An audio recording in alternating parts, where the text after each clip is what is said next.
우상을 생각해 볼 때 가장 싫어하는 그 그룹들, 뭐 나라, 민족, 기독교인 중에서 따져보면은 제가 뭐 이렇게 통계는 안 해봤는데 한국 사람인 것 같아요. 한국 사람.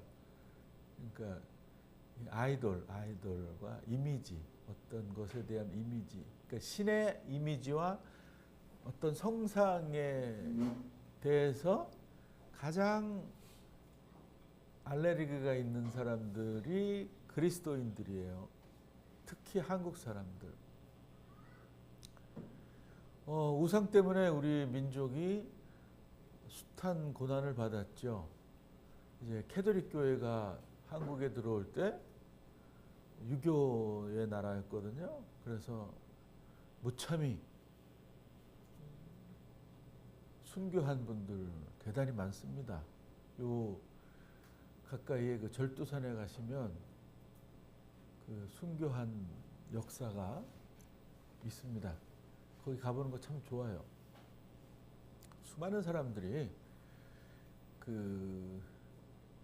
이 나라의 유교 전통에 의해서 그 나라를 지키는, 나라를 정치하는 사람들 통해서 기독교인들이, 그러니까 그때는 캐톨릭 교인이겠죠, 많이 죽었어요.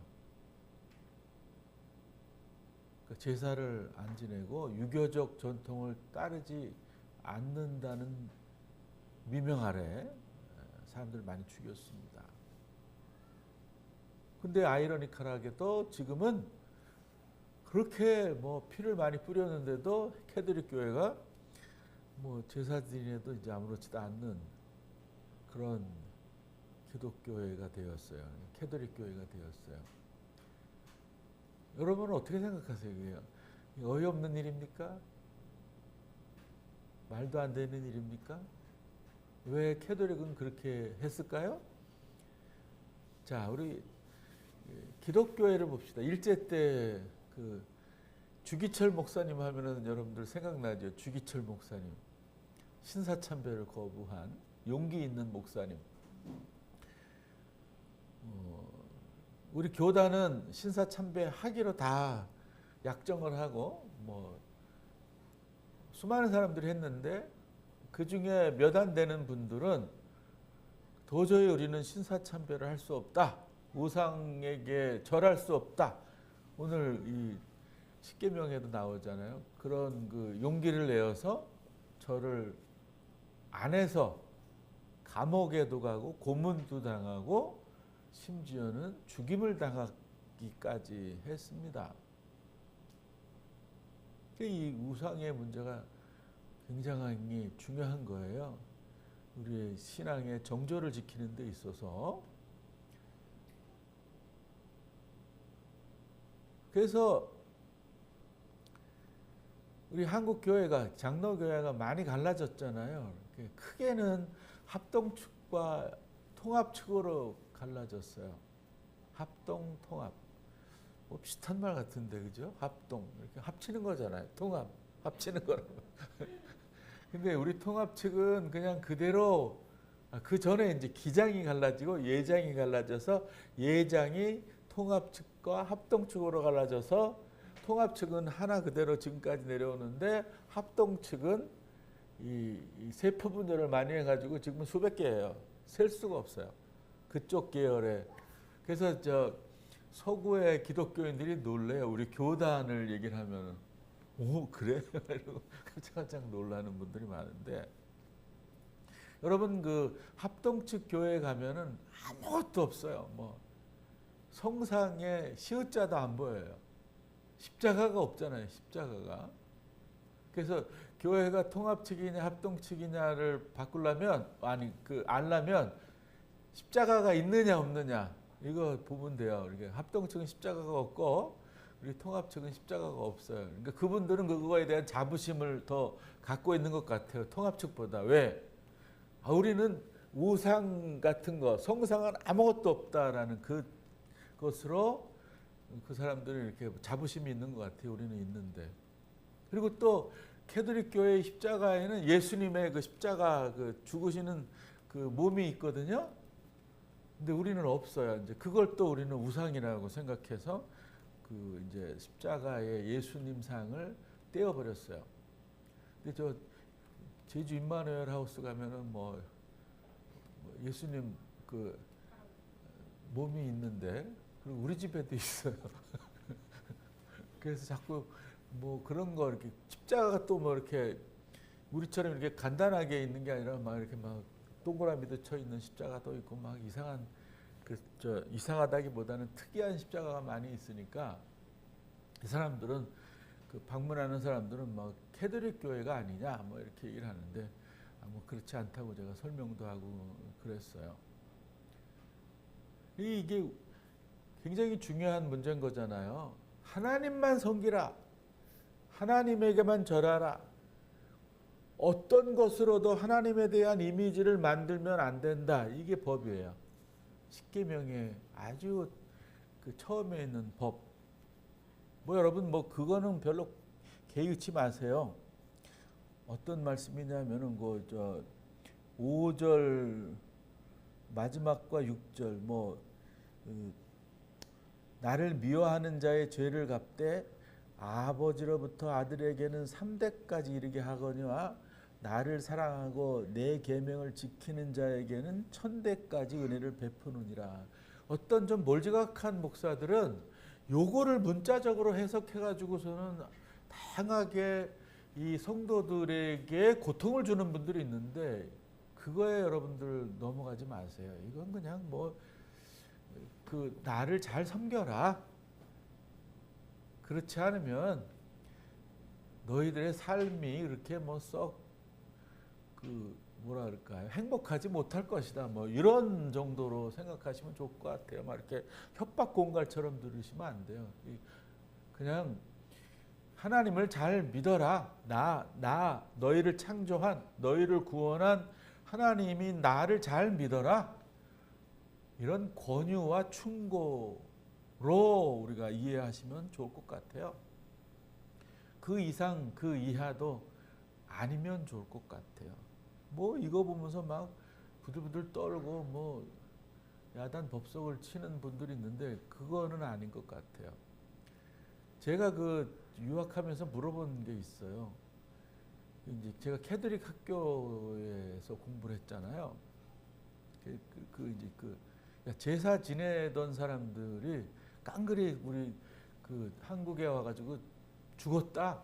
근데 너네 그거 어떻게 그 지금 그 제사 지내다 죽은 사람이 그렇게 많은데 제사를 이렇게 합리화할 수 있겠니?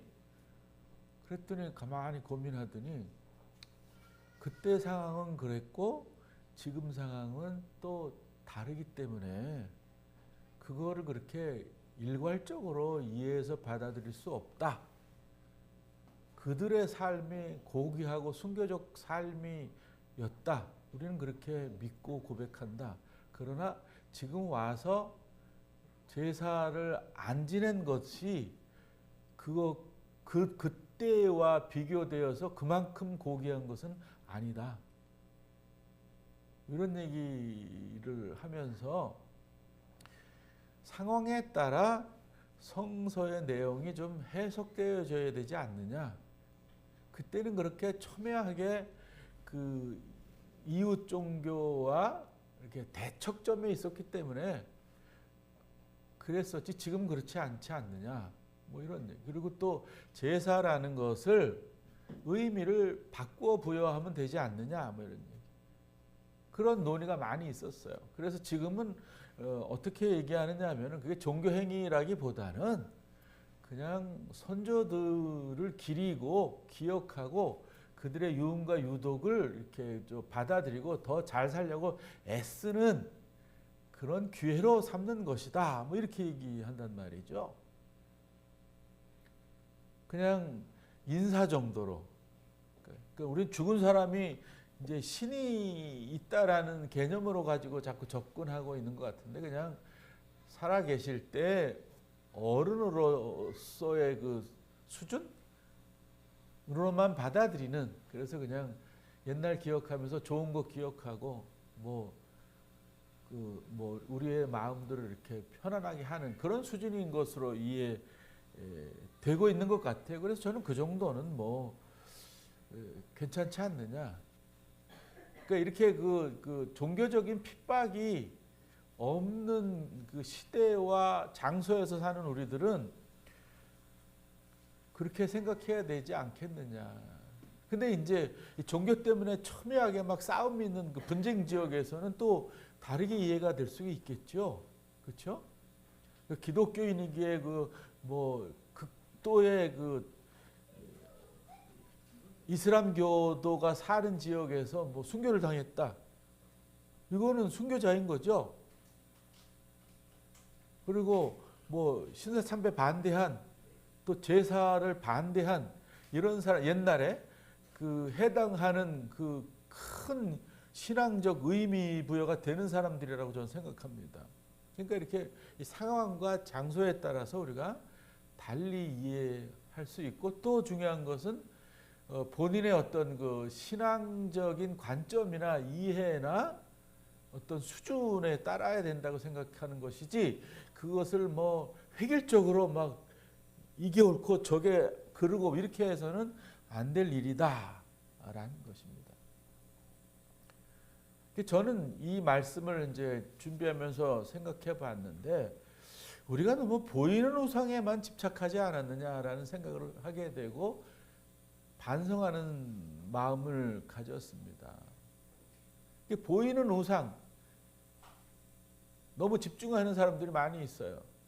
가끔 이제 텔레비전 뉴스를 보면은 나와요. 어떤 믿음 많은 권사님이 어느 알지도 못하는 절에 가서 불상을 때려 부셨다. 우상 숭배하면 안 되기 때문에. 이거 모르겠어요. 이거 신앙적으로 제가 이렇게 뭐 가타부타 얘기하기는 좀 뭐하고 사회적 법으로 보면 범죄거든요. 때려 부시면 안 돼요. 남의 기물을 때려 부수면 안 되거든요. 그래서 그것을 대신 사과한다고 하는 교수님이 뭐 오랫동안 지금 고난을 받고 있는 거 여러분들 아시는지 모르겠어요. 제가 이렇게 뭐 아는 분인데 저보다 이제 조금 젊은 분인데 계속 그 싸우고 있어요. 그러니까 뭘 위해서 싸우냐면은 학교에서 잘려서 그래서 복직을 해달라고.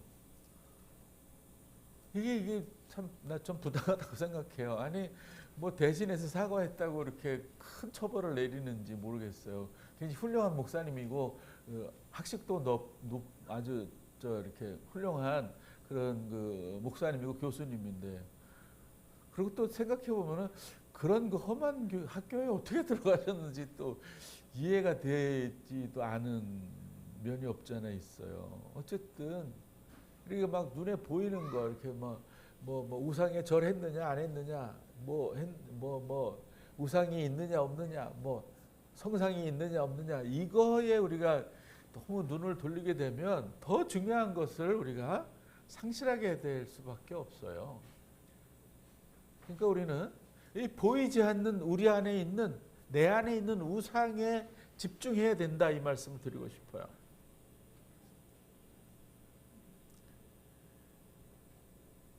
사도 바울이 그 해결책을 골로새서에서 우리들에게 가르쳐주고 있는 것 같아요. 위의 것을 찾고 아래 것을 찾지 말라. 이게 바로 우리가 보이는 우상이 아니라 보이지 않는 우상을 제거해야 된다라는 뭐라 그럴까요? 신앙을 갖게 하는 말씀인 것 같아요. 탐심은 우상이라. 그러니까 위에 있는 여러 가지 그 나쁜 것들 있죠. 성적 부도덕, 불순, 불결, 우리가 갖고 있는 나만을 위한 욕구와 욕망, 사탄이 역사하는 욕구들, 욕망들, 나의 이기심을 채우려고 하는 탐욕. 근데 이게 영어로는 이렇게 많이 다른데 우리나라 말로는 뭐 다 똑같은 거예요. 러스트라는 말, evil desire, 그러니까 greed 이런 건 다 그냥 탐욕, 욕구 뭐 이렇게 해석이 되는데 아마 영어로는 좀 의미가 이렇게 약간씩 다를 것 같아요. 이따가 한번 쌤한테 물어봐야 되겠어요. 어떤 뉘앙스가 다른 건지. 우리는 똑같이 이제 이해하고 있거든요. 여러분 지금 지구촌, 이 지구촌에 사는 사람들이 겪는 고통을 받는 여러 가지 문제의 요인이 무엇일까요? 우리의 끝없는 탐심이, 여기서 말하는 사도 바울이 말하는 우상인 탐심이 원인이다, 이렇게 볼 수가 있어요.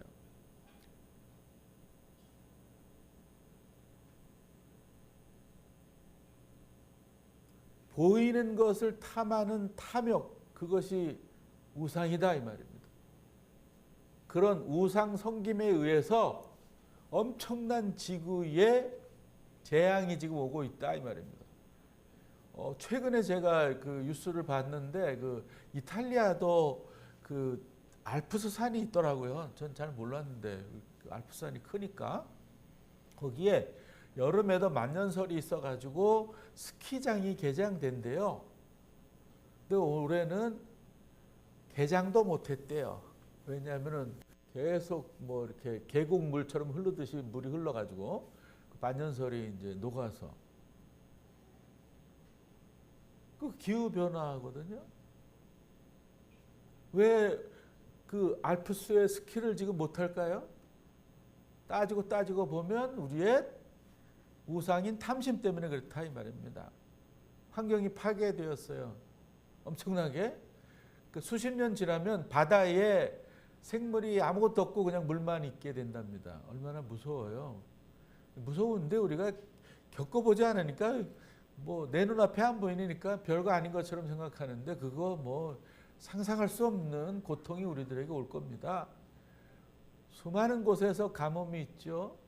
지금 뭐 영국은 뭐 비가 뭐 엄청나게 안 왔대요. 예년에 10분의 1도 안 왔대. 내가 이렇게 영국을 잘 알지. 뉴스에서 우연히 들었어요. 또 비가 엄청 많이 오는 데가 있어요. 또 필요 없이. 늘 얘기 드리지만 기근과 굶주림이 끝이지 않아요. 굶어 죽는 사람들이 많아요. 전쟁과 살인 이게 많아요. 이게 뭔가요? 이 탐심이라는 우상이 원인인 거예요, 우리가.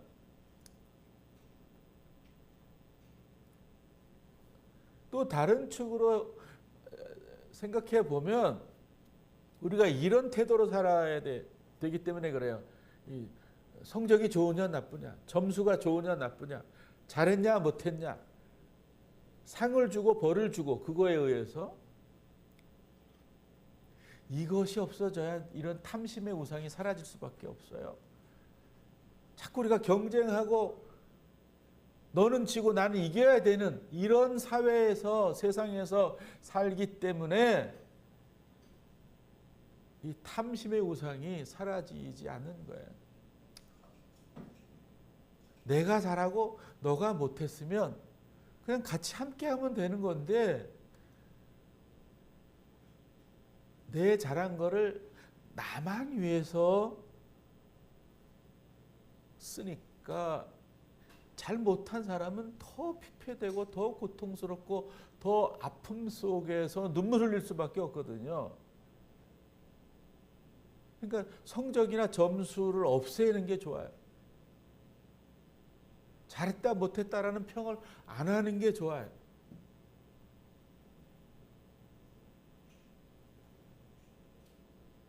그러니까 잘 될 수 있다는 간교한 사탄의 유혹에 현혹된 우리를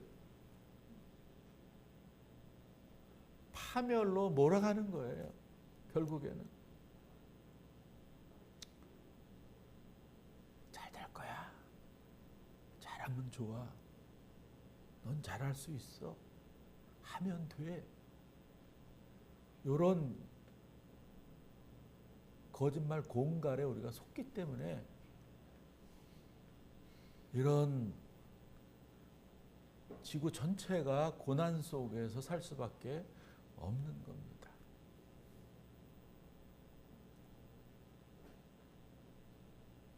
예수 그리스도의 삶을 봅시다. 우리가 예수 그리스도를 따른다고 하잖아요. 정말 따르면 이런 그 세상적인 잣대나 관점으로 살아가서는 안 돼요.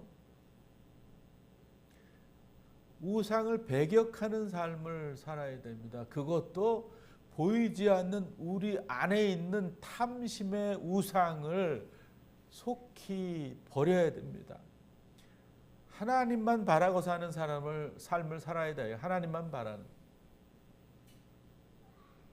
그러니까 또 다른 말로 표현하면은 하나님 이거 해주세요. 저거 해주세요. 왜 이거를 나한테는 안 해주세요. 그런 물질적인 바램에서 우리가 초월해야 되는 거예요. 왜 저에게는 돈 안 주세요? 왜 저에게는 명예를 안 주세요? 왜 저에게는 권력을 안 주세요? 이런 태도의 신앙을 빨리 버려야 되는 거예요. 저는 늘 기억합니다. 뭘? 예수님의 3가지 시험을 기억합니다. 그리스도인으로 잘 사는 것이 무엇인지 보여주는 그 내용이에요. 돌로 떡을 만들라. 성전 꼭대기에서 뛰어내려라. 나에게 절을 해라. 돌로 떡을 만들면 얼마나 돈이 많이 생기겠어요, 그죠? 최소의 비용으로 최소의 효과잖아요. 최소의 비용? 최소의 비용도 없어요. 빵원으로 엄청난 돈을 만들 수 있어요, 그죠? 성전 위에서 뛰어내려요. 근데 살았어요. 얼마나 기적적인 일이에요. 그 기적적인 일을 행하는 사람들 얼마나 명예로워요. 그죠? 뭐 다른 걸로 생각하지 말고 그 BTS 세계적인 가수잖아요. 얼마나 명예로워요. 수많은 수천 수만 수십의 사람들이 환호해요. 박수 치고 뭐 그냥 뭐 이게 텔레비전 보는 거 거의 미쳐가는 것 같더라고. 정신이 뿅 간 사람 같아. 그런 걸 보면 얼마나 명예로워요. 그냥 세상 다 가진 것 같잖아요, 그죠? 절하라. 세상을 다 주겠다. 권력을 다 가진 거잖아요. 권력 있으면 못할 게 뭐가 있어요? 얼마나 좋아요. 그런 거에 대한 탐심을 털끝만큼이라도 갖고 있으면 안 되는 것이 그리스도인이다라고 여기서 가르치는 거예요. 그러니까 위의 것을 찾고 아래 것을 찾으려고 하면 안 돼. 아래에 있는 우리를 위한 것이 아니라 위에 있는 우리를 위한 것을 찾아야 돼요. 보이지 않는 것. 보이는 것은 우상인 거예요. 보이는 것 자체가 우상인 거예요. 그러니까 세상 것에게 눈을 감고 살아야 된다 이런 말을 성서는 하고 있어요. 우리에게. 제가 말씀을 전하면서도 참 힘들어요. 왜? 나도 뭐 그 모양이면서 이 되지도 않는 말을 내가 되지도 않는 말을 여러분들에게 선포하려니 얼마나 힘들겠어요. 나도 돈 좋아하고 명예 좋아하고 이 권력 좋아하는데 이 지경에 있는 내가 여러분들에게 이 말을 하려는 것은 참 언어도단이죠. 이게 어떤 면에서는 목사의 참 그 고통인 것 같아요. 그러나 성서가 예수 그리스도가 이렇게 말씀하시기에 여러분들에게 말씀드리는 거예요. 내가 그 시원찮은 사람이지만 이 자리에 선 설교자이기 때문에 사랑하는 성도 여러분, 여러분 탐심이 우상입니다. 탐심. 탐하지 마세요. 욕심 부리지 마세요. 또 얘기하죠. 욕심이 잉태하여 죄를 낳고 죄가 장성해서 죽는다. 우리가 탐심을 갖게 되면 죽어요. 아까 말씀드렸잖아요. 우리의 탐심으로 지구가 죽고 있다고. 지구만 죽으면 다행히 우리가 죽어요. 우리가 다 죽어요. 그러니 한 주간 이 탐심을 좀 이렇게 제어하고 자제하는 삶을 살아서 다음 주 일에는 좀 뭐 당당할 수 있겠나? 조금 당당한 마음으로 예배를 드리는 우리가 되기를 바랍니다. 기도합시다. 자비하신 주님, 오늘 어떤 우상이 우리를 죽이는지 생각해 보았습니다. 그 죽이는 우상 탐심을 버릴 수 있도록 해 주시옵소서. 저희만 그냥 내버려 두시면 그 탐심 제거할 수 없습니다. 성령께서 강하게 역사해 주셔서 우리의 탐심을 제거해 주시고 그리스도인다운 삶을 살게 해 주시옵소서. 예수님의 이름으로 기도하옵나이다. 아멘. 예, 찬송가 212장 같이 부릅시다.